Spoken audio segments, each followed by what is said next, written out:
Olá, eu sou a Zoe, tudo bom? É o seguinte, no meu vídeo anterior eu falei sobre alguns problemas que acontecem com a mídia no sentido de divulgar informações e depois dar algum problema ali, que a informação não era aquela, como no caso da escola base. E o sensacionalismo, no caso da Eloá, por exemplo, né? Ou seja, eu fiz uma crítica ali na forma como a mídia se comportou nesses casos, né? Então, hoje eu estou continuando essa ideia de discutir a mídia, porque isso tudo tem muito a ver com o que acontece quando se espalha, por exemplo, casos de pseudociência ou de fake news científicas, né? Ou pelo menos notícias assim que aparentemente foi identificado ali alguma coisa, mas depois foi desmentido, né? Vejamos o caso das vacinas. Pelo menos o relato mais antigo sobre esse novo fenômeno antivacina começou com aquele médico inglês que disse que vacina causava autismo. E não era todas as vacinas, era uma vacina específica lá, né? Se eu não me engano, a do sarampo, né? E foi espalhado isso, né? Eu sei que eu cheguei a ver um programa argentino falando de vacinas e tinha umas mães assim de autistas lá que elas acreditavam sim que os filhos eram autistas por causa da vacina, né? Agora, só que se vocês observarem, o jeito como foi feita o desmentido do evento, né, ou seja, da notícia, não foi tão alarmista quanto a notícia do fato errado, né? Ou seja, não foi feito nada assim tão contundente quanto a história original da vacina, daquele médico inglês. Ou seja, e até hoje você vê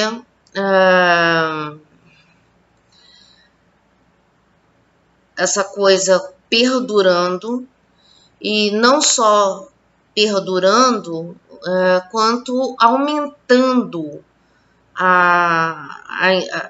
o problema, né? Ou seja, o problema continua enorme e aumentando, né? A quantidade de notícias, ou seja, a gente tenta, hoje em dia está difícil, por mais que sites, blogs científicos, gente encarregada de falar sobre isso do ponto de vista científico, não parece que não surte efeito, né? Então, alguma coisa acontece no cérebro dessas pessoas que caem nessas conversas de antivacinação, que eu acho que escapa da nossa compreensão, né? Porque alguma coisa na mente das pessoas deve ocorrer de forma que essas pessoas continuam acreditando, mesmo que você mostre, olha, depois desse evento, minha filha, depois que a notícia se espalhou e tal, várias pessoas foram fazer estudos a respeito da vacina. Chegaram ali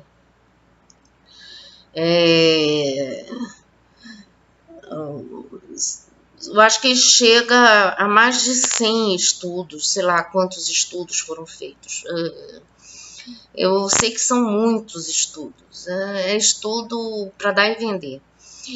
E aí o que acontece? Você mostra, olha, centenas e centenas de estudos, são vários estudos. Aí a pessoa, não, mas acontece que o filho da minha vizinha ficou autista logo depois que foi vacinado. Acontece desse jeito o negócio, né? Aí é complicado, alguma coisa tem que... Eu acho que o que merece estudo não é só se a vacina causa ou não causa autismo, ou seja lá o que for, entendeu? Porque agora estão até dizendo que vacina esteriliza as pessoas. Ou seja, já aumentou a quantidade de vacinas que causam isso, causam aquilo. Hoje em dia não é mais só uma vacina só de sarampo, é todas as vacinas. Ou seja, é um absurdo, né? E não só causa autismo, como também causa uma série de outras coisas, né? É uma coisa absurda. Então, eu acho que antes da gente tentar ficar mostrando, olha, tem estudos, tá cheio de estudos. Não, acho que a gente tem que começar a pensar se não é o caso de estudar a cabeça dessas pessoas, né? Para entender o que acontece, para entender por que a questão das evidências não convencem essas pessoas, né? E tentar ver o que deve funcionar para elas. Porque, assim, se fosse uma teoriazinha simples, né? Que não maltratasse ninguém, que não prejudicasse a humanidade, eu até ficaria na minha aqui, entendeu? Tipo, ligaria... vai se danar, né, e tal, sabe? E ficaria quieta. Agora, o problema é que você tem o retorno de doenças como o sarampo. Daqui a pouco aparece poliomielite de volta aqui no Brasil, não sei. Já andaram espalhando que a poliomielite voltou, mas eu não vou afirmar nada. Mas pode voltar. Porque aqui no Brasil a polio pode estar erradicada, mas em alguns países não está, entende? Não. Então, e é uma doença que se pega razoavelmente fácil, né? Porque não é dessas que precisa de um contato mais invasivo para se pegar esse vírus, né? Assim como sarampo, né? Enfim. Então, o que acontece? Eu acho que você tem, por exemplo, um caso onde você divulga. Então, a mídia, eu acho que tem que tomar muito cuidado também na hora de divulgar esses fatos científicos, né? Ou seja, ou então eventos que lidam com esses assuntos, né? Até porque são assuntos muito mais fáceis de serem checados do que, por exemplo, no caso da escola base, por exemplo. E você não tem que ter pressa para... Entende? Então, agora o fenômeno popular que se dá depois disso é praticamente o mesmo. As pessoas ficam alarmistas, né? As pessoas começam a comprar certos discursos e na hora que você tenta chegar e dizer, olha, não foi nada disso,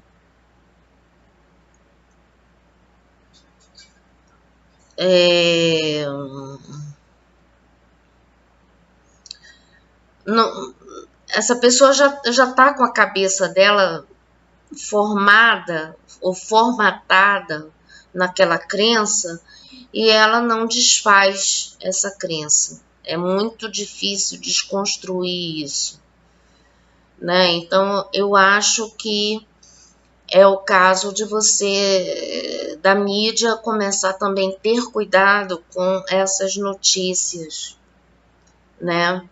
E eu acho que notícias de caráter científico e que envolve, sobretudo, a saúde das pessoas, deve ser noticiada com títulos mais explicativos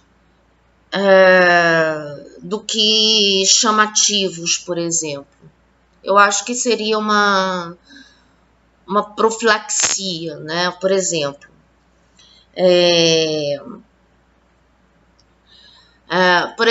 recentemente nós tivemos o fenômeno da fosfoetanolamina. Treinei pra caramba para falar esse nome.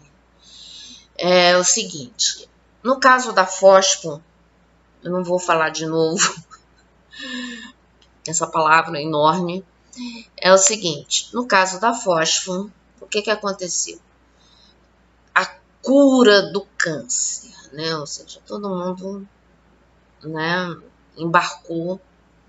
Agora, a coisa eu acho que só não foi adiante porque muito rapidamente houve uma série de pessoas questionando a veracidade e a falta de estudos maiores a respeito da substância. Mas podia ter... Tanto é que hoje em dia eu acho que o impacto não foi tão longe assim, entendeu? Mas, de alguma forma, eu acho que essas publicações de caráter científico que envolvem a saúde das pessoas deve ser feita com títulos que já deem uma certa informação para as pessoas, né? No sentido de dizer, olha, para deixar claro, olha, é promessa, não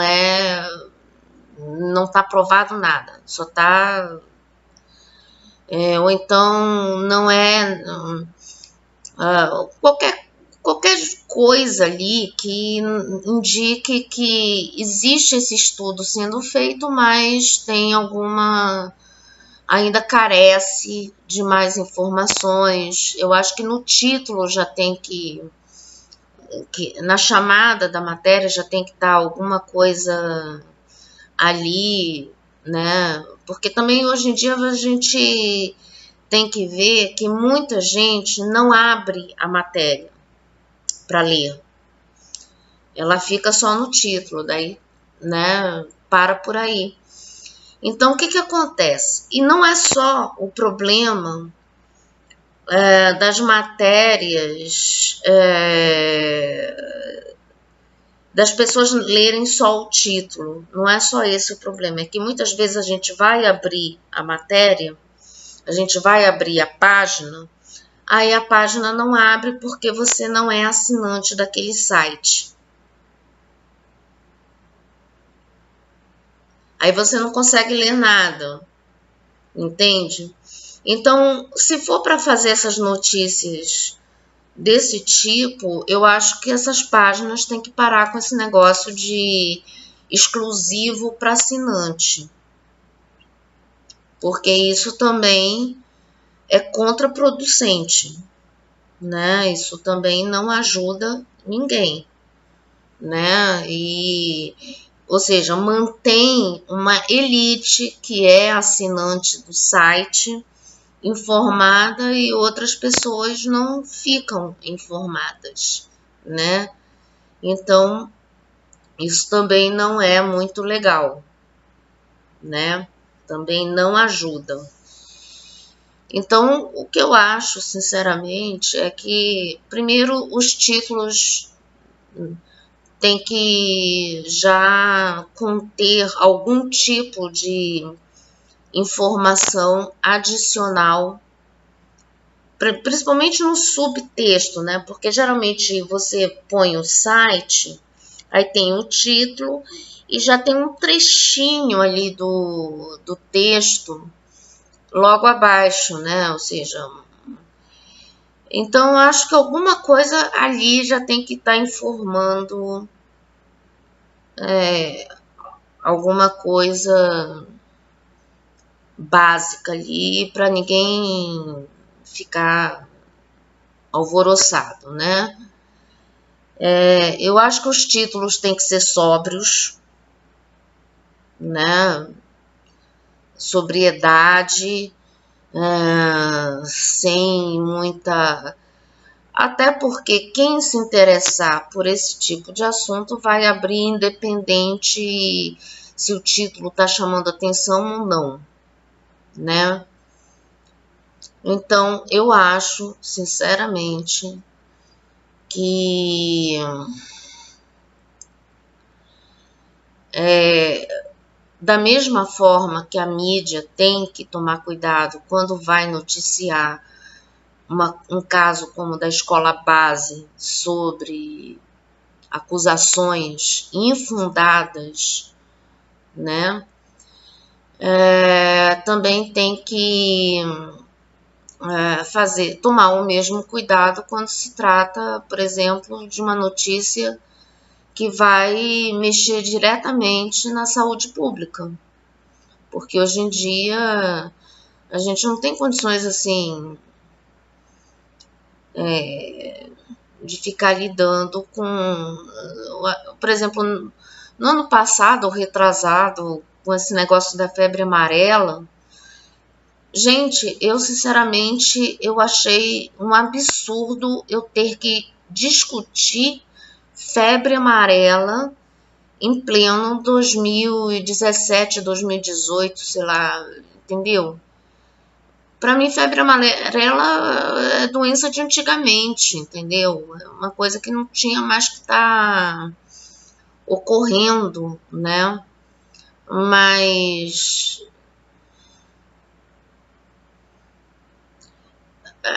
e febre amarela, não, assim. Então, eu, sei lá, eu fiquei meio chocada de saber que ainda existe febre amarela, né? Mas, pelo jeito, existe. E diferente das outras doenças do mosquito lá, né? A febre amarela tem vacina para isso, né?